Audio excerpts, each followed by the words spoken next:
Oke, kita lanjutkan. Materi selanjutnya yaitu medan listrik pada distribusi muatan kontinu. Ya.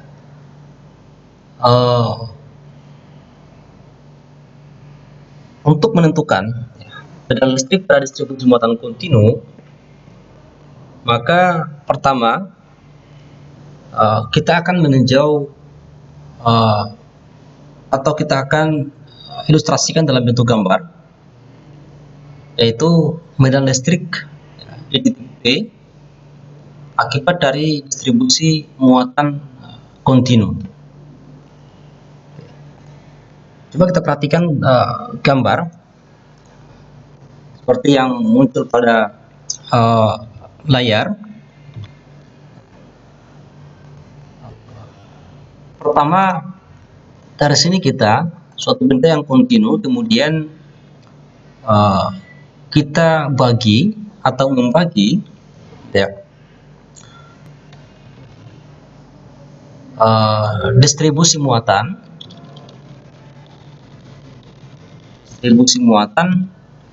ke dalam elemen-elemen kecil, ya, ke dalam elemen kecil. Katakan misalkan masing-masing elemen tersebut yaitu sebesar delta Qn. Katakan misalkan elemen tersebut delta Qn yang kemudian terletak pada titik P yang diilustrasikan dalam bentuk notasi vektor posisi.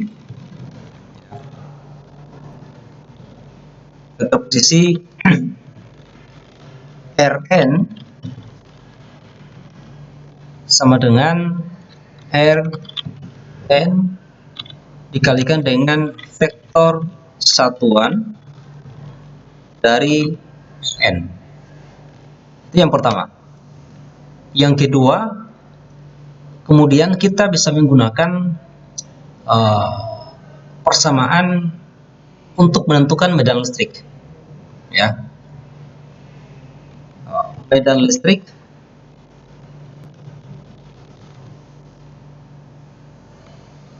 yaitu kemudian kita tuliskan sebagai delta En ini sama dengan konstanta elektrostatik terma kolom dikali dengan delta Qn saya bagi dengan Rn kuadrat.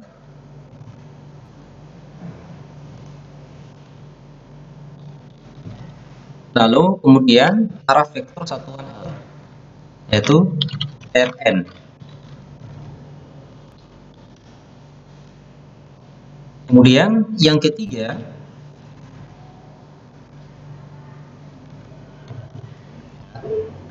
kita kemudian mengevaluasi total, ya, medan vektor atau medan listrik di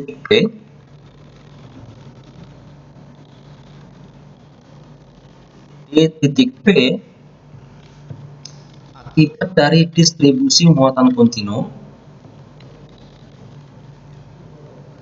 dengan menggunakan vektor jumlahan, ya, atau jumlahan vektor pada semua elemen yang dibagi, ya, atau pada semua elemen muatan yang kemudian kita tuliskan sebagai E sama dengan K saya kalikan dengan jumlahan N dari delta Gn Rn kuadrat vektor satuan Rn. Itu yang ketiga. Kemudian yang keempat itu adalah kita mengevaluasi, ya, total energi total medan listrik di titik P akibat dari muatan atau distribusi muatan dalam limit delta Qn menuju 0. Ya. Delta Qn menuju 0. Yang kemudian kita tuliskan sebagai E atau vektor medan listrik E sama dengan K limit dari delta Q menuju 0, kemudian jumlahan dari delta Qn dibagi Rn kuadrat vektor satuan Rn. Ya.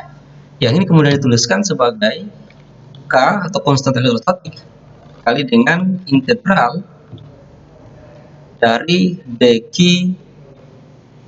bagi R kuadrat vektor satuan R.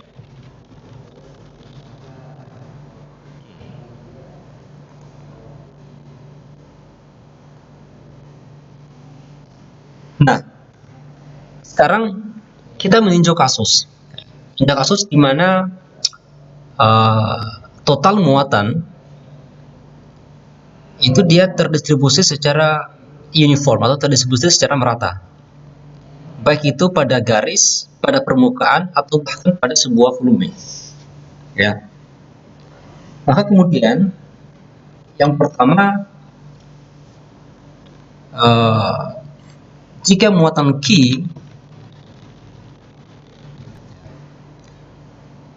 dia uniform atau terdistribusi merata sepanjang garis dengan panjang L,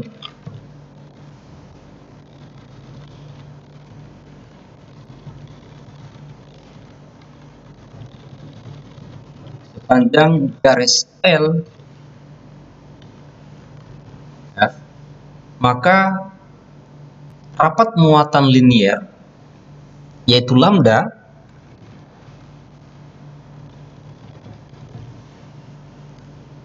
kita definisikan sebagai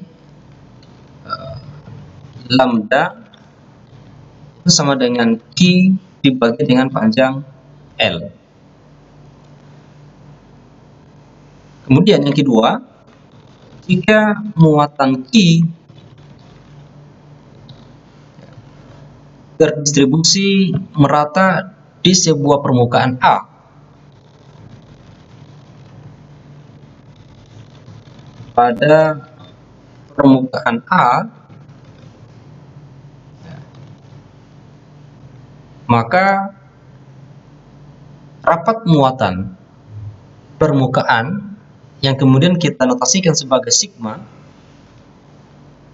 kita definisikan sebagai sigma sama dengan Q dibagi dengan luas permukaan A.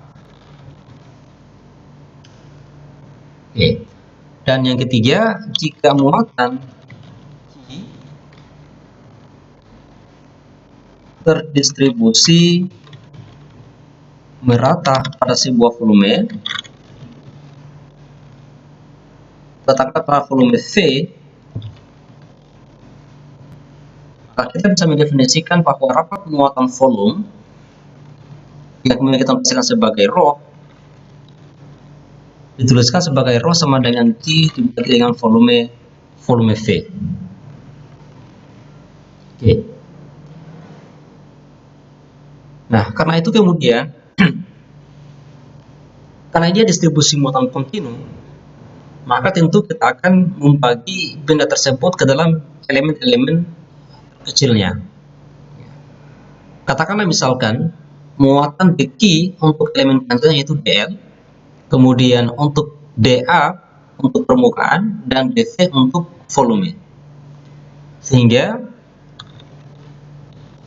kita dapat menuliskan bahwa dq itu sama dengan lambda dl untuk rapat muatan linier, kemudian dq sama dengan sigma dA untuk rapat muatan permukaan, dan dq sama dengan rho dv untuk dapat muatan volume.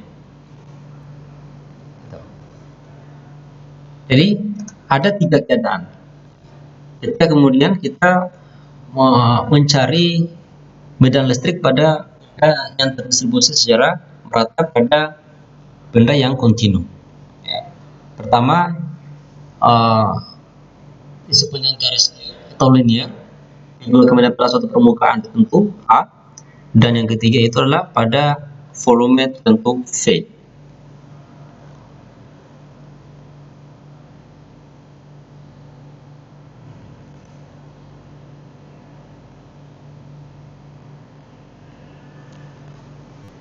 Kita tinjau sebuah kasus misalkan. Misalkan kasusnya itu adalah medan listrik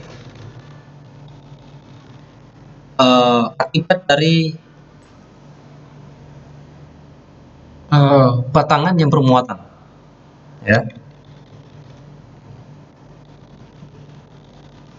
Misalkan pada kawat, ya.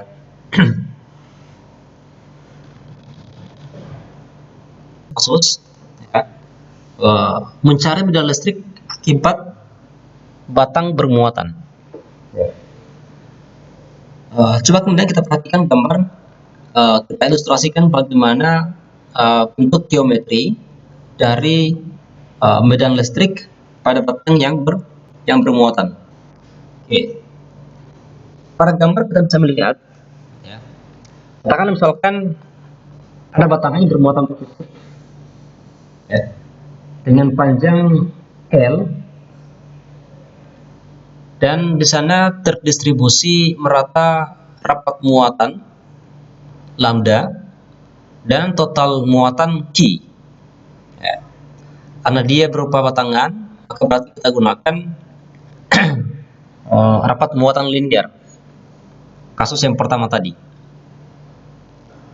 Nah, pada gambar ini, ya, di sepanjang batangan, yakni sepanjang sumbu X, dan di titik P, ya, anggaplah misalkan titik P ini adalah titik asal, yaitu P sama dengan 0, atau di koordinat P sama dengan 0,0. Lalu kemudian batangan terletak sejauh A dari titik P, sejauh A dari titik P. Nah, kemudian kita tinjau atau kita mengambil salah satu segmen elemen dari batangan DQ, ya. Atau misalkan kita ambil sebesar elemen DX dengan muatan DQ. Nah, sehingga kemudian muatan pada elemen DX itu adalah DQ sama dengan lambda dikalikan dengan dx, ya. Nah, sehingga kemudian medan listrik E DE di titik P akibat dari elemen dx itu adalah arahnya pada X negatif, dan besarnya diberikan oleh persamaan DE itu sama dengan K dikali DQ dibagi dengan X kuadrat. Maka ini sama dengan, karena DQ itu sama dengan lambda DX, berarti K lambda DX dibagi dengan X kuadrat. Dibagi dengan X kuadrat. Nah, sehingga total medan listrik di titik P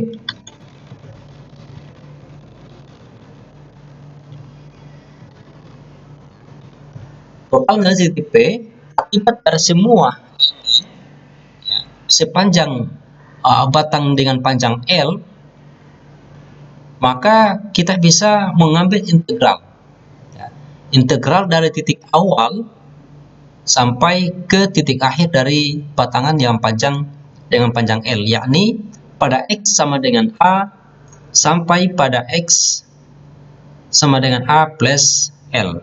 Jadi X sama dengan A sampai pada X sama dengan A plus L, yaitu paling ujung kanan dari batangan L. Nah, sehingga kemudian kita tuliskan sebagai I sama dengan integral dari DE. Nah, ini sama dengan integral dari X sama dengan A sampai X sama dengan A plus L dari K lambda dx dibagi dengan X kuadrat. Nah, ini sama dengan, karena K dan lambda itu adalah sebuah konstanta, maka kita bisa keluarkan dari integrasi itu dengan integral A sampai A plus L dari X pangkat min 2 dx. Karena kalau saya per X kuadrat berarti sama dengan X pangkat minus 2 dx. Nah, ini sebenarnya sama dengan K kali lambda integral X min 2 X sama dengan min 1 per X min 1 per X, batasnya dari A sampai A plus L.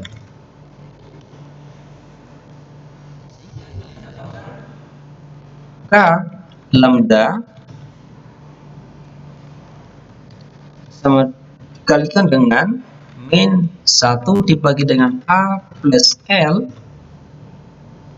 saya tambah dengan 1 per A, ini sama dengan K kali lambda L saya bagi dengan A plus A kali A plus L,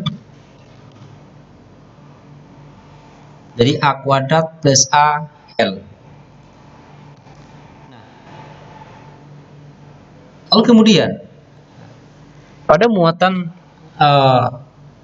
distribusi muatan linear, rapat muatannya, maka total muatannya itu laki, ya. Total muatan I itu sama dengan lambda kali L.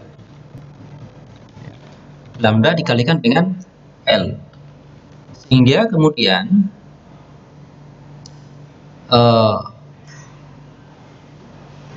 total medan listrik di sepanjang batang L itu menjadi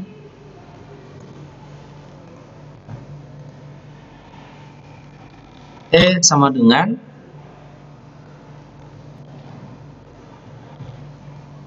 K lambda L A kali A plus L, di mana lambda L sama dengan Q. Nah, lalu kemana arahnya? Arahnya itu dia akan mengarah ke kiri, dan arahnya itu adalah ke kiri batang L.